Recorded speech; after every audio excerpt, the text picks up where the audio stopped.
आज के इस वीडियो में हम गुप्तकालीन विज्ञान के विकास के अंतर्गत हम आर्यभट्ट के बारे में अध्ययन करेंगे।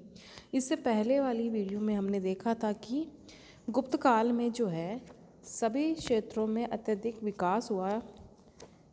इस काल में इसी वजह से इस काल को जो भारतीय इतिहास में जो है स्वर्ण युग कहा जाता है।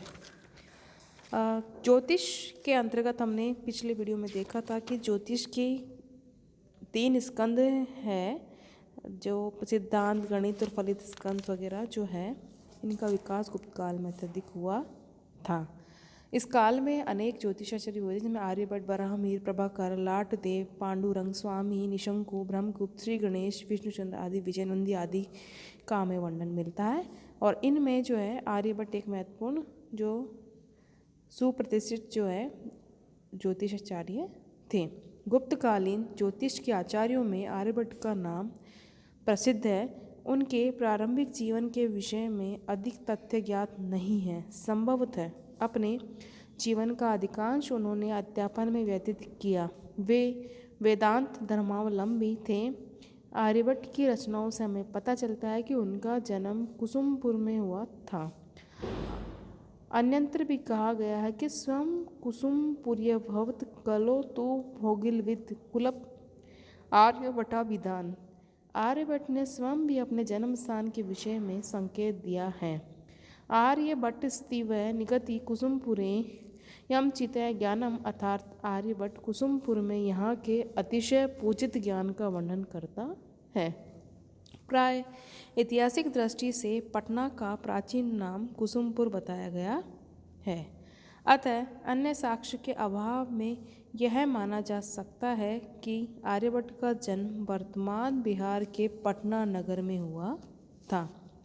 आर्यभट्ट कब पैदा हुए, इस विषय में उन्होंने स्वयं अपने ग्रंथ में स्पष्ट रूप से कहा है कि कलयुग के 3600 वर्ष बीतने पर उनकी आयु 23 वर्ष की थी।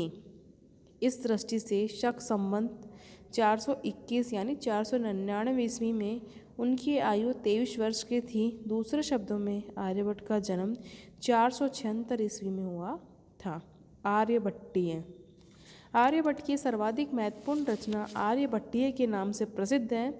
यह सिद्धांत ज्योतिष का सुप्रसिद्ध ग्रंथ है, जिसकी रचना उन्होंने 23 वर्ष की आयु में की थी।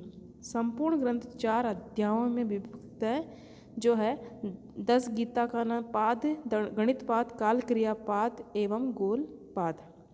10 गीतिका में केवल 10 आर्याएँ हैं। पहली आर्या में वंदना के साथ ग्रंथ के विषय निर्देशित है।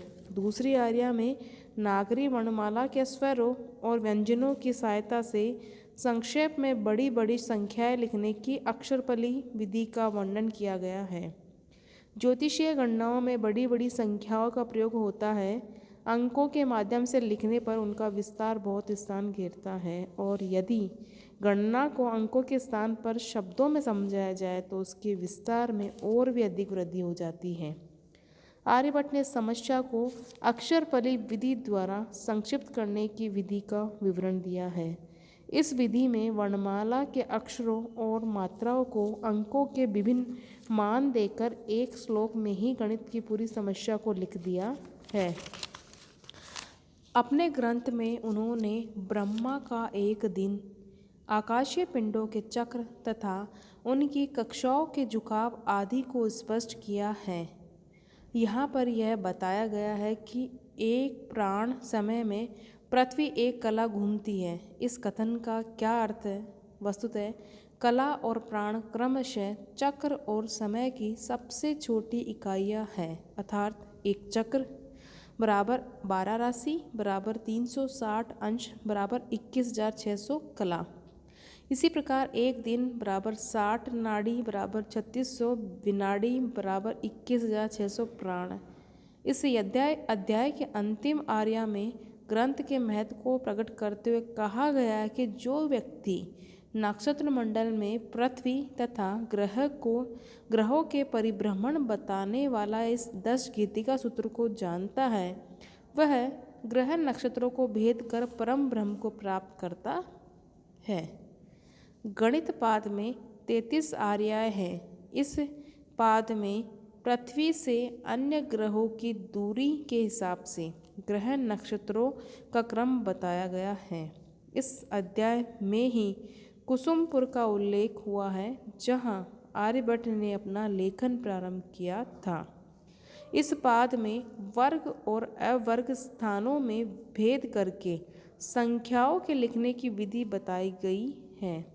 यहीं पर वर्ग, घन, वर्गमूल, घनमूल, त्रिभुज का क्षेत्रफल, वृत्त की परिधि, समकोण, त्रिभुज तथा बीजगणित के सिद्धांतों पर विचार किया गया है। काल क्रियापाद का संबंध ग्रहों के घूमने से है। आर्यभट्ट के पूर्व पृथ्वी को आकार में चपटी और स्थिर माना जाता था। सर्वप्रथम आर्यभट्ट ने यह घोषित किया कि पृथ्वी गोल है। वह अपनी धुरी पर घूमते हुए सूर्य का चक्कर लगाती है। इस अध्याय में 25 आर्याय हैं।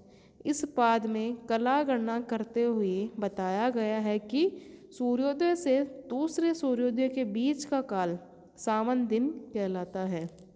जितने समय में पृथ्वी सूर्य के चारों ओर एक अंश घूमती है, वह सौर दिन। जितने काल में चंद्रमा सूर्य से 12 अंश आगे निकल जाता है, उसे चांद्र दिन या तिथि कहते हैं। जितने समय में पृथ्वी अपनी धुरी पर घूमती, वह नक्षत्र दिन कहा जाता है। रवि वर्ष मनुष्य का वर्ष होता है। इसमें 30 गुना पितृ वर्ष होता है। पितरों के 12 वर्ष के बराबर देवता का वर्ष होता है। 1200 देव वर्षों का एक युग तथा 1008 युगों के बराबर ब्रह्मा का एक दिन होता है। गोलपात अध्याय में 50 आर्याय हैं। यहाँ पर ग्रहों के घूमने की विस्तृत चर्चा की गई है। इस पाद का नाम इसमें चर्चित विषयों की सार्थकता को सिद्ध करता है। आर्यभट्ट ने स्पष्ट किया है कि पृथ्वी, चंद्र, बुध, शुक्र आदि ग्रहों के आधे भाग अपनी छायाओं के कारण अंधकार में रहते हैं। शेष भाग सूर्य के प्रकाश से प्रकाशित होता है। चंद्रमा, बुध आदि में अपना प्रकाश नहीं होता है।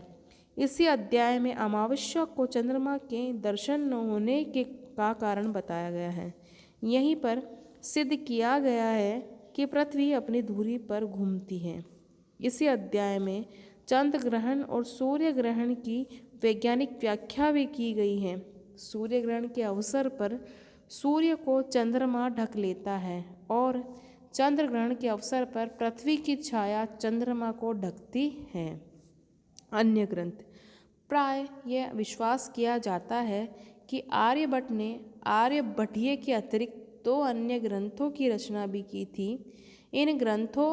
इन दोनों ग्रंथों के नाम आर्यभट्ट सिद्धांत तथा सूर्य सिद्धांत प्रकाश बताए गए हैं। इनमें सूर्य सिद्धांत प्रकाश की केवल चर्चा हुई है।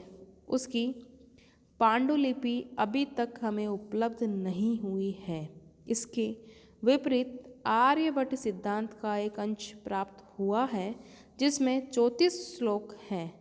इनमें 9 प्रकार के गणना यंत्रों की विशद व्याख्या की गई है, जिससे अनुमान लगाया गया है कि यह एक विशाल ग्रंथ रहा होगा। विद्वानों के मतानुसार अर्धरात्रि प्रणाली पर आधारित इस ग्रंथ की रचना आर्यभट्टी के पूर्व हुई होगी। इस प्रकार जो है आर्यभट्ट का जो है भारतीय इतिहास में महत्वपूर्ण स्थान है। इन्होंने जो है सर्वप्रथम जो इन्होंने ये घोषित किया कि पृथ्वी गोल है और वह अपनी धुरी पर घूमते हुए सूर्य के चक्कर लगाती है। यह एक महत्वपूर्ण जो सिद्धांत तो इनके द्वारा प्रतिपादन किया गया था। इसके अलावा जो उन्होंने जो है अपने जो ग्रंथ लिखे हैं, विशेषकर जो उनका ग्रंथ है आर्यभट्टीय, इसका एक महत्वपूर्ण स्थान जो है भारतीय जो ज्योतिष शास्त्र में है और इनका एक महत्वपूर्ण स्थान है। इस प्रकार जो है आर्यभट्ट के जो बुक्स है आर्यभट्टीय, आर्यभट्ट सिद्धांत और सूर्य सिद्धांत प्रकाश एक महत्वपूर्ण ग्रंथ है।